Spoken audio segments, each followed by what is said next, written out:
A ridiculous day in the world of Magic the Gathering. Wizards of the Coast has screwed up with March of the Machines in multiple ways, and one of them is a very big problem. On top of that, they decided it would be fun to add in some pre-release confusion. And that's not even everything we're going to talk about today. Magic. I am a wizard! History. I'm an old wizard! The magic historian. My bones hurt. Greetings,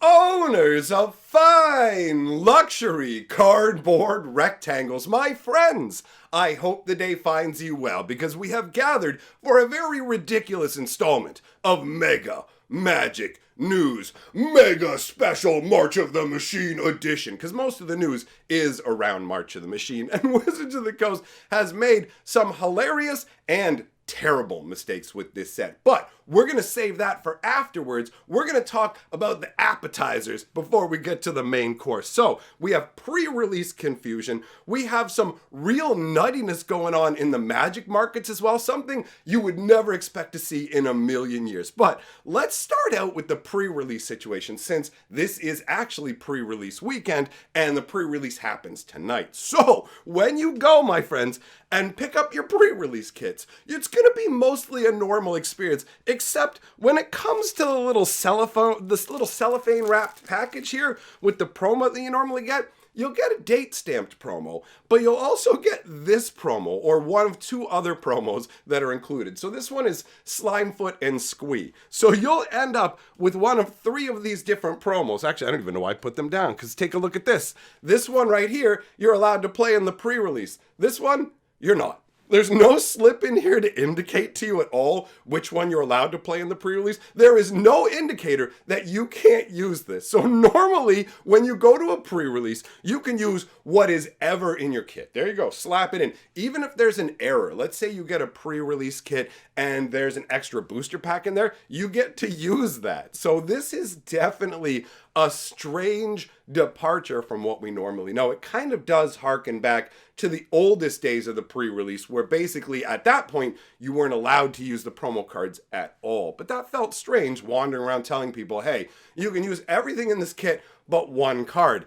And now they've taken it to another level where it's like, okay, listen, you can use the promo, but only that promo and not this promo. I'm guessing part of it has to do with the fact that they're putting three promos in there and they possibly would just kind of skew what everybody would play. That might be the underlying reason. I guess this is just part of Wizards' push more towards Commander, right? Because that's the vibe this has. It definitely feels very weird, and what I expect is going to happen is a couple of different outcomes. Some stores are going to be on top of it, and at the beginning of the event, they're going to mention it and go, hey, just so you guys know, Wizards just announced over on the WPN that you can't actually use these three cards in your deck. So you're going to have some stores where that happens, and then you're going to have other stores where nobody's going to know except maybe one person who's going to try and like, I'm calling the judge on you, and it'll be like, nobody knows, bro. You're not going to get anywhere with that. Or nobody's going to notice at all, and the event's just going to happen as normal with maybe more people playing with a copy of this in their deck. I don't know. I mean, how much of a difference can it really make ultimately? It feels like a strange choice, but I guess it's just because with this case, there's literally only three different promos, and with the normal promos, you have pretty much, I believe, they do every rare in the set, don't they? Every rare and mythic. I don't think they ever leave any out. So it is a different scenario, but it does feel like a very, very odd choice to me. So the next thing I want to talk about is the odd market movements. I'm going to show you a bulk garbage rare called Crystal Spray. Look at this thing. This is not a good card. All it does is change a color or text word until end of turn. If you're newer to Magic, in the old days, we got this effect permanently for like one blue. You could just be like, boom, one blue, I'm going to permanently change this color word or permanently change this land word. And it's a fun ability, but it's a worthless ability in Magic. Now, what if I told you this is a $20 card now? What is going on with Magic? Well, it gets even crazier. Take a look at this. This is Dan Dan. Dan Dan is a piece of garbage. Look at this. 2 blue for a 4/1 Garbo fish. What even is this? This is the ancient days of Magic, friends. If you're just used to the current era of Magic, look at the power of your cards and compare it to the garbage that you see on the screen right now, because this is the kind of stuff that I dealt with. Dan was around when I started playing the game. So what's the deal? Some of you already know. It's the Dan format. It's been making waves unexpectedly, and I attribute part of this like market boost to the Ristic Studies video that was recently done on this, because that guy does banger work, right? And when people make videos on things, it tends to move the market a bit. So Dan is a very, very weird card that people have built an entire Magic format around. And Crystal Spray happens to be really good in this incredibly meme-ish format. So we're living in this insano world where somebody can create a meme format, it can become popular enough to become a Ristic Studies video, and then turn this crazy bulk, like this was for its entire life. Crystal Spray has always been the purest of bulk, right? So it's absolutely amazing to see the way that Magic changes over time. It's fascinating to document the history of this game. So, did you guys hear that the Commander decks for March of the Machine shipped early? Apparently some places didn't get the memo, and pre-release date to them meant release date. So they put the stuff in the mail to arrive today. So there are people who already have their Commander decks. And speaking of ordering, this is for the people who have LGSs especially. Imagine if you ordered 600 pre-release kits from your distributor and they actually gave them to you. Imagine you messed up and ordered 10 times the amount of pre-release kits you meant to. There's a store that did that. They meant to order 60, they got 600, which is mind-blowing for a couple of reasons. The fact that the distributor would let you have 600, if you guys don't know how pre-release kits work, is Wizards of the Coast looks at your previous events, the attendance of your store, and they will allocate you a certain amount of pre-release kits, right? So for smaller LGSs, you could see an allocation of 36, 72, maybe like 100, right? Like who knows what the exact cap is, but I'll tell you right now, it ain't 600. That's an insane amount. Only like the highest level premium stores that have a crazy, you know, the stores where they're like, we do a pre-release right at midnight and we're cranking all day throughout the entire weekend nonstop. That's super intense. Take it from somebody who's run tournaments.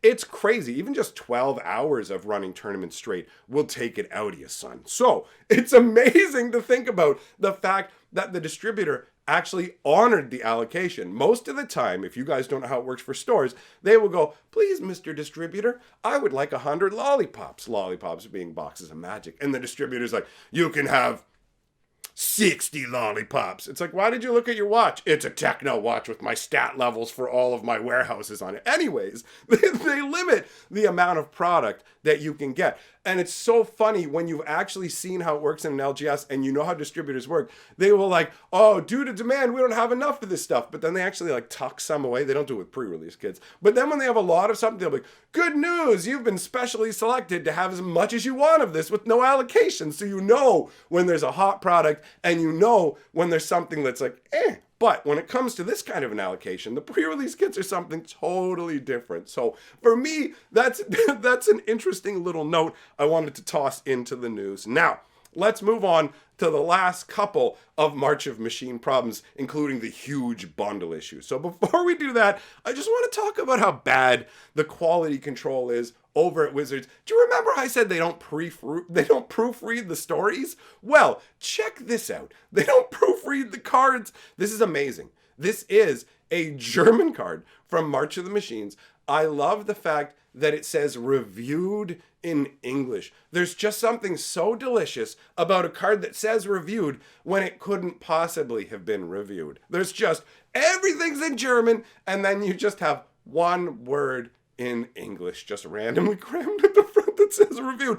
I feel like it's peak Wizards. I don't know like how much corner cutting they're doing, but it has to be a lot of corner cutting. Now, let's turn to the main event of the video, and that is the insane March of the Machine bundle situation. Now, You may have seen already, depending on where you've been, different videos on YouTube, what's going down with the bundles. Well, people are reporting, and it's been confirmed through videos and multiple different people, not just one source, that these bundles have a massive issue with the list cards.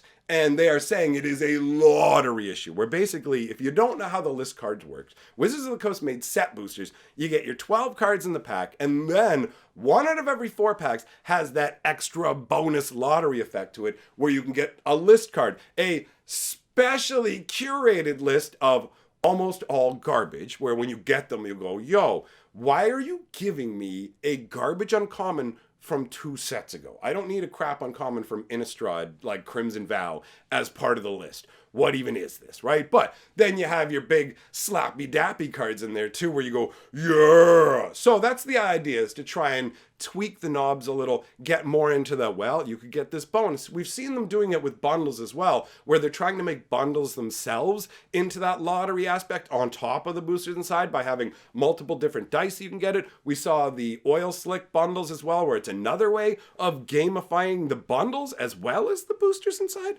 So you have the situation where the list cards are that added incentive, and in the March of the Machine bundles, every booster pack you open has a list card. That's what people are saying. Multiple bundles have been opened demonstrating that. So it feels very clear to me, right, that this is definitely a phenomenon. But here's the issue that you're going to run into. This is not across the board. People are saying, they're literally out there going, yo, grab these bundles, you're guaranteed to get list cards. But this is based off of a very small sample size. This is some people opening cases. Let's say, for example, I opened a dozen or 2 dozen of these, and it happens with all of them. Then obviously you're going to think, yo, I hit this. This is all of them. But it's actually quite the opposite. If you don't know how it works, when it comes to March of the Machines and every set for their bundles, the print runs are separate. This was shown back in, it was one of the core sets where they had Thrag Tusks, and the Thrag Tusks from only the bundles actually have an extra little dot printed on them. It was the only way to get it. So bundles don't have the same print run as regular booster boxes. The packs are created separately. It's all done separately, and I can't prove this part. I can't, absolutely, because nobody's done track printing analysis for this. That nobody's mapped out bundles. They haven't done any of that. They've only mapped booster boxes. But it really does appear that pre-release kits and bundles actually have a higher incidence of better cards in them normally, just as a side note. But with this list situation, you have to understand that all of these booster packs are only going to be in bundles. So this does not affect regular booster boxes, but it will heavily affect bundles. At first, your thought will be like, yo, this is awesome. If I go and buy a bundle, I have a chance of getting all list cards. But the larger this problem is, the worse it actually gets for you mathematically. Because here's how it works. If this affects a small part of the print run, it's not going to be as big an issue. But for every single winner you have, this situation creates 3 losers. That's how the math works. This is hosebag city for 75% of people involved in this scenario. Normally, when you buy a bundle, you're supposed to get 2 list cards mathematically, right? It's 1 roughly every 4 packs, and you've got 8 packs in the box. So you go, I'm going to get 2. That is roughly what I should see. Maybe you'll get 3, you beat the odds. Maybe you'll get 1, you lose against the odds. But if you get 7 or 8, guess what? You've just gotten all the list cards for 4 bundles. It's not like Wizards printed that many more list cards. There's going to be the same amount of list cards to go around. It's just you got 4 people's helpings in 1 bundle. So for every bundle that wins, 3 bundles have to exist that have no list cards, right? So ultimately, this is very, very bad. You're going to end up with people going, woohoo! But if you don't know about this scenario, you open up, you're like, where are my list cards? That's part of the big incentive added on to set boosters. What's the mathematical sales concept behind set boosters? We're going from 15 cards down to 12 cards, but we're giving you the rare and the foil in every pack. The art card is not really an argument for people, and the chance at extra rares, list cards, things like that. The list card is a big draw. It is that extra aspect. And in this case, it's been nerfed for 75% of the affected bundles. Now, we don't know how much of this print run it applies to, but there is already footage out there of bundles being opened with 7 to 8 list cards, and there is footage of bundles being opened with regular amounts of list cards. I didn't really study and look to see if there were any that got 0, because all you need to do is see that there are regular bundles to know that these aberrant ones aren't the standard across the board, and that means mathematically there have to be a bunch of loser bundles out there. So people are going to tell you, run out, buy the bundles, they're undervalued, grab it up, you're guaranteed to come out ahead. The only downside might be that there'll be so many more list cards out there that it craters the value of them. But the real scenario is you run a genuine risk of getting packs that have no list cards because there are genuine correlation issues with the bundles. And Wizards of the Coast charges a lot of money for these products, and there is no excuse for this sort of error when it comes to a company that has been doing it for 30 years, and this isn't their first time trying to add in special cards. It seems like these little tweaks are too much for them, and they don't want to spend the time and care to sort it out. And for me, I'm frustrated by this lack of care. Anyhow, that out of the way, I'm going to go and enjoy my pre-release tonight. I hope you guys have fun. Thanks for coming by. Big shout out to all my patrons, and I will see you all in the next video or tonight's live stream that happens over on my other YouTube channel.